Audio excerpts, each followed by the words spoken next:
आज हम नोबेल पुरस्कार के बारे में पढ़ेंगे। किस क्षेत्र में दिया जाता है, किसको मिलता है, कब से शुरू हुआ है। इससे परीक्षा में सवाल आने की संभावना रहती है, इसलिए ध्यान से सुनिएगा।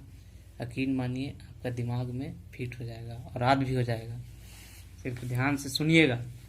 तो नोबेल पुरस्कार जो है अल्फ्रेड नोबेल के याद में दिया जाता है। ठीक है, अल्फ्रेड नोबेल के याद में दिया जाता है। अल्फ्रेड जो थे साइंटिस्ट थे, इनका जन्म 1833 में होता है, मृत्यु 1896 में हो जाता है। इसके बाद पता चलता है नॉर्वे के लोगों को कि अल्फ्रेड नोबेल जो थे अपने वसीयत में लिख के गए थे कि मेरे जितना भी संपत्ति है उसका जो भी इंटरेस्ट आएगा उसको सही कार्य करने वाले क्षेत्रों में मेरा संपत्ति का बंटवारा कर दिया जाएगा। तो उन्होंने लिख कर गया था 5 क्षेत्र में, साहित्य के क्षेत्र में देना है, शांति के क्षेत्र में देना है, भौतिकी के क्षेत्र में देना है, चिकित्सा के क्षेत्र में देना है, रसायन के क्षेत्र में देना है। उन्होंने अर्थशास्त्र के क्षेत्र में नोबेल पुरस्कार देने की बात नहीं कही थी। तो कुछ दिन के बाद से अर्थशास्त्र के क्षेत्र में भी नोबेल पुरस्कार मिलने लगा। तो 1967 में अर्थशास्त्र में नोबेल पुरस्कार देने की घोषणा की गई। ठीक है, और इसकी स्थापना 1968 में होता है। ठीक, सबसे पहले इस क्षेत्र में नोबेल पुरस्कार 1969 में दिया गया। यहाँ पे ध्यान रखिएगा कि सबसे पहले अर्थशास्त्र में नोबेल पुरस्कार कब दिया गया, तो 1969 में। इसकी घोषणा कब होती है, 1967 में। और नोबेल पुरस्कार की स्थापना कब होती है, तो 1968 में। और अल्फ्रेड नोबेल जो है वो सिर्फ 5 क्षेत्रों में नोबेल पुरस्कार की राशि को बंटवारा करने के लिए कहा था, लेकिन बाद में एक और बढ़ा दिया गया और उसे अर्थशास्त्र में देने की घोषणा किया। ठीक है, तो अब बात रह गई है कि सबसे पहले नोबेल पुरस्कार कौन लेता है। तो नोबेल पुरस्कार सबसे पहले मिलेगा हेनरी ड्यूनेंट को, जो रेड क्रॉस के संस्थापक होते हैं। उन्हीं को सबसे पहले नोबेल पुरस्कार दिया जाता है। ठीक है, स्टार्ट होता है 1909 में। ठीक है, इसकी घोषणा होती है 1900 में। ठीक, सबसे पहले हेनरी ड्यूनेंट को मिला। ठीक है, हेनरी ड्यूनेंट को मिला नोबेल पुरस्कार। अब देखते हैं आगे इम्पोर्टेंट फैक्ट क्या है। नोबेल पुरस्कार की राशि जो होता है हर साल क्या होता है, बदलता है, इन्हें की फिक्स रहता है। नोबेल पुरस्कार की राशि हर साल बदलता है। जो पहले 5 क्षेत्र होता है उसका पुरस्कार राशि कौन देता है, तो नोबेल फाउंडेशन प्रदान करता है, नोबेल फाउंडेशन प्राप्त करता है। अर्थशास्त्र के क्षेत्र के जो पुरस्कार राशि होता है वो स्वेरेजियस रिस्क बैंक प्रदान करता है, स्वेरेजियस रिस्क बैंक प्रदान करता है। प्रत्येक वर्ष नोबेल पुरस्कार की घोषणा अक्टूबर माह में होती है। ठीक है, अक्टूबर माह में होती है। और इसको दिया कहाँ जाता है, तो ओस्लो में, नॉर्वे की राजधानी ओस्लो में ये जो होता है ये दिया जाता है। ठीक है, और इसको 10 दिसंबर को दिया जाता है। ठीक है, 10 दिसंबर को ओस्लो के नॉर्वे की राजधानी ओस्लो में शांति का सिर्फ नोबेल पुरस्कार दिया जाता है। और बाकी का जो नोबेल पुरस्कार है 5 क्षेत्र में स्वीडन की राजधानी स्टॉकहोम में दिया जाता है। कहाँ दिया जाता है, स्वीडन की राजधानी स्टॉकहोम में दिया जाता है। सिर्फ और सिर्फ शांति के नोबेल पुरस्कार जो है नॉर्वे की राजधानी ओस्लो में दिया जाता है। अब आइए समझते हैं। इधर बता दिए दोस्तों कि सभी नोबेल पुरस्कार कहाँ दिया जाता है, 5 क्षेत्र में, स्टॉकहोम में, स्वीडन की राजधानी स्टॉकहोम में दिया जाता है। और शांति के नोबेल पुरस्कार कहाँ दिया जाता है, नॉर्वे की राजधानी ओस्लो में दिया जाता है। ठीक है, और भी बात है कि मैक्सिमम एक क्षेत्र में 3 लोगों को नोबेल पुरस्कार की राशि दिया जाएगा। ठीक है, मैक्सिमम एक क्षेत्र में 3 लोगों के नोबेल पुरस्कार की राशि दिया जाएगा। ठीक, 1974 से नोबेल पुरस्कार मरणोपरांत नहीं दिया जाता है। सब पहले मरणोपरांत भी नोबेल पुरस्कार दिया जाता था, लेकिन 1974 में एक ऐसा नियम आया कि उसमें यह कहा गया कि मरणोपरांत अब नोबेल पुरस्कार नहीं दिया जाएगा। 1974 से मरणोपरांत की नोबेल पुरस्कार नहीं मिलेगा।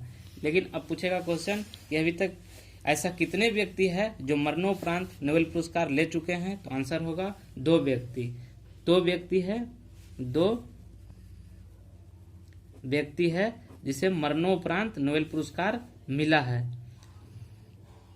मरणोपरांत नोबेल पुरस्कार मिला है। नोबेल पुरस्कार मिला है मरणोपरांत। ठीक है, तो कौन कौन सा व्यक्ति है? तो एक का नाम है एरी एक्सेल जिसको 1931 में मिला है। ठीक, और दूसरा है डैग हैमरशोल्ड जिसको 1961 में मिला है। डैग हैमरशोल्ड के बारे में पूछेगा तो ये था महासभा के सचिव थे। ठीक है, जो हवाई दुर्घटना में मारे गए, और ये दूसरे महासचिव थे। पहले थे त्रिगवेली। ठीक है, तो अभी तक मरणोपरांत 2 आदमी को मिला है। एक था एरी एक्सेल 1931 में, एक था डैग हैमरशोल्ड 1961 में। महात्मा गांधी का भी नाम नोबेल पुरस्कार में 3 बार आया, लेकिन जब से नियम आ गया कि 1974 से नोबेल पुरस्कार मरणोपरांत नहीं दिया जाता है, इसलिए महात्मा गांधी को अभी तक नोबेल पुरस्कार नहीं मिल पाया। ठीक है, अब आते हैं कुछ इम्पोर्टेंट फैक्ट्स देख लेते हैं। अब कहता है कि सबसे अधिक बार नोबेल पुरस्कार किसे मिला है? सबसे अधिक बार नोबेल पुरस्कार किसको मिला है? तो रेड क्रॉस को। रेड क्रॉस एक संस्था है जो, जैसे मान लो कि कोई भी देश का आर्थिक संकट आता है तो उसमें ये मदद करता है उस देश को उबरने के लिए। आर्थिक संकट किस प्रकार का होना चाहिए दोस्तों? जैसे कि मान लो कि कोई आपदा आ गया, कहीं पे कोई महामारी आ गया और उस देश का बहुत क्षति हो गया, तो वहां पे रेड क्रॉस क्या करता है? मदद करने के लिए पहुंचता है। रेड क्रॉस को अभी तक 3 बार मिल चुका है नोबेल प्राइज। तो 1917 में मिला, फिर 1944 में मिला और 1963 में मिला। 1963 में किस खुशी में मिला? तो 1963 में इसका साल गिरता था, 100 साल हो गया था स्थापना दिवस का। मतलब कि 1863 में इसकी स्थापना होती है, 1963 में 100वां वर्ष होता है। इसके उपलक्ष्य में इसे नोबेल प्राइज दिया जाता है।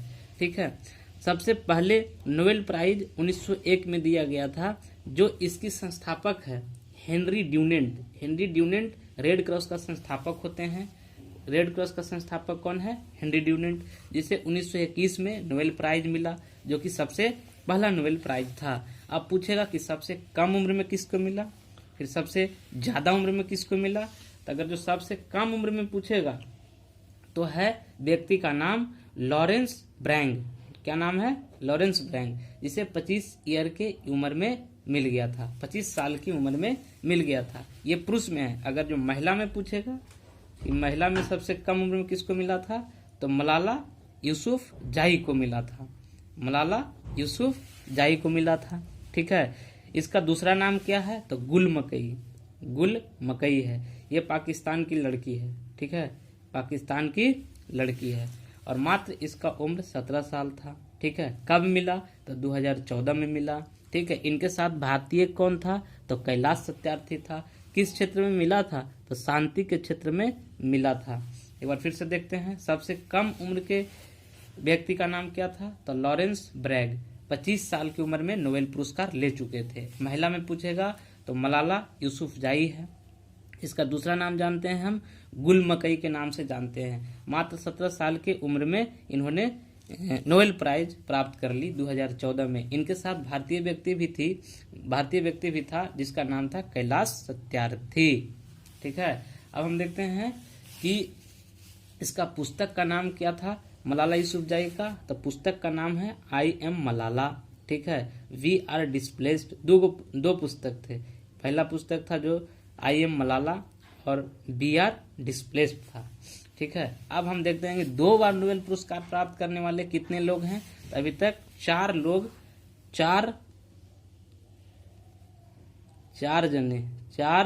अभी तक 2 बार नोबेल प्राइज प्राप्त किए हैं। पहला व्यक्ति कौन है? मैडम क्यूरी को अभी तक 2 बार नोबेल प्राइज मिल चुका है। एक तो है 1903 में, दूसरा है 1911 में। 1903 में भौतिकी के क्षेत्र में मिला था, रेडियो सक्रियता की खोज की थी। ठीक है, और 1911 में जो मिला है रसायन के क्षेत्र में मिला है, जो रेडियो निष्कर्षण के लिए दिया गया। अब ये 4 लोगों को मिला है, तो ऐसे पूछता क्वेश्चन कि बताइए कि सेम क्षेत्र में कितने लोगों को अभी तक नोबेल प्राइज मिला है। तो अभी हम देखेंगे कि कितने, 2 लोगों को सेम क्षेत्र में मिला है और 2 लोगों को अलग अलग क्षेत्रों में मिला है।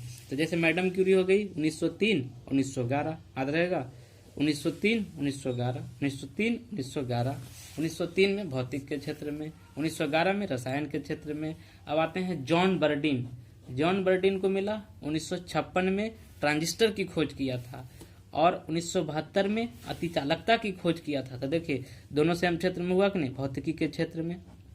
तब पूछेगा कि जॉन बर्डीन, ऐसा दे देगा 4 ऑप्शन के, ऐसा कौन सा वैज्ञानिक है जिसको सेम क्षेत्र में नोबेल प्राइज मिला है।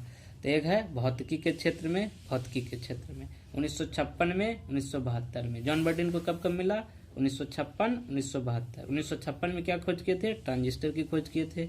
1972 में क्या खोजे थे, अतिचालकता के लिए इसको नोबेल प्राइज मिला था। अब आते हैं तीसरा व्यक्ति लिंस विलिंग को 1954 में और 1962 में। देखिए इनको अलग अलग क्षेत्र में मिला है। 1954 में रसायन के क्षेत्र में, 1962 में शांति के क्षेत्र में। अब आते हैं चौथा फ्रेडरिक सेंगर। अब फ्रेडरिक सेंगर के देखिए 1958 में मिला और 1980 में मिला।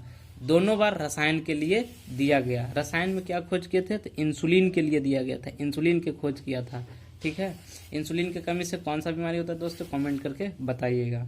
ठीक है, तो फ्रेडरिक सेंगर को क्या मिला, 2 बार नोबेल प्राइज तो दिया गया, लेकिन दोनों बार रसायन के क्षेत्र में दिया गया था। 1958 और 1980 में मिला था। 1958 और 1980 में मिला था।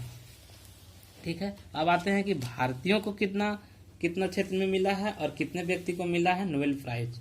तो रविंद्रनाथ टैगोर सबसे पहले व्यक्ति आते हैं जिनका पुस्तक के नाम था गीतांजलि, और वो साहित्य के क्षेत्र में लिए थे 1913 में। ठीक है, इनका पुस्तक का नाम क्या है, गीतांजलि के लिए ही इसको 1913 में साहित्य के क्षेत्र में दिया गया था। और ये पहले एशियाई व्यक्ति थे जिन्होंने नोबेल पुरस्कार प्राप्त किए थे, और बोल सकते हैं कि गैर यूरोपियन, ऐसे सबसे पहले यूरोपियन को दिया गया था। इससे पहले 1913 से पहले जितने भी व्यक्ति लिए थे, लेकिन ऐसा पहला व्यक्ति था जो एशिया का था और 1913 में साहित्य के लिए नोबेल पुरस्कार प्राप्त किए थे। अब आते हैं दूसरे व्यक्ति सीवी रमन। इनको फिजिक्स में दिया गया था, भौतिकी के क्षेत्र में 1930 में रमन प्रभाव के लिए इसे दिया गया था। सीवी रमन के ही याद में 28 फरवरी को विज्ञान दिवस के रूप में मनाया जाता है। फिर तीसरा व्यक्ति आता है मदर टेरेसा। कहाँ की रहने वाली थी, तो अल्बानिया की रहने वाली थी। मदर टेरेसा जो थी अल्बानिया की रहने वाली थी। इन्होंने भारत की नागरिकता कब प्राप्त की, 1948 में। ठीक है, और इसे 1979 में सामाजिक कार्य के क्षेत्र में शांति के लिए नोबेल पुरस्कार दिया गया था। तो मदर टेरेसा का याद रखिएगा कि वो भारत की नहीं थी, लेकिन भारत की नागरिकता जब प्राप्त कर ली 1948 में, तो भारत की नागरिक बन गई। तो उसको 1979 में फिर सामाजिक कार्य के लिए शांति में नोबेल पुरस्कार दिया गया था। अब आते हैं चौथे पर सुब्रमण्यम चंद्रशेखर को 1983 में मिलता है नोबेल। किस क्षेत्र में, तो भौतिक के क्षेत्र में। अमृत सेन का आप लोग नाम सुने होंगे, जो अर्थशास्त्र में नोबेल पुरस्कार लेते हैं 1998 में। बीएस न्यायपॉल को साहित्य के क्षेत्र में नोबेल पुरस्कार मिलता है 2001 में। वेंकट रमन रामकृष्ण को 2009 में रसायन के क्षेत्र में दिया जाता है। कैलाश सत्यार्थी का नाम भी बताएं, जिसको पाकिस्तान की लड़की मलाला यूसुफजई के साथ में मिला था 2014 में शांति के क्षेत्र में नोबेल पुरस्कार। ठीक है, अभिजीता बनर्जी अभी फिलहाल में भारतीय में 2019 में नोबेल पुरस्कार लेकर आए हैं अर्थशास्त्र के क्षेत्र में।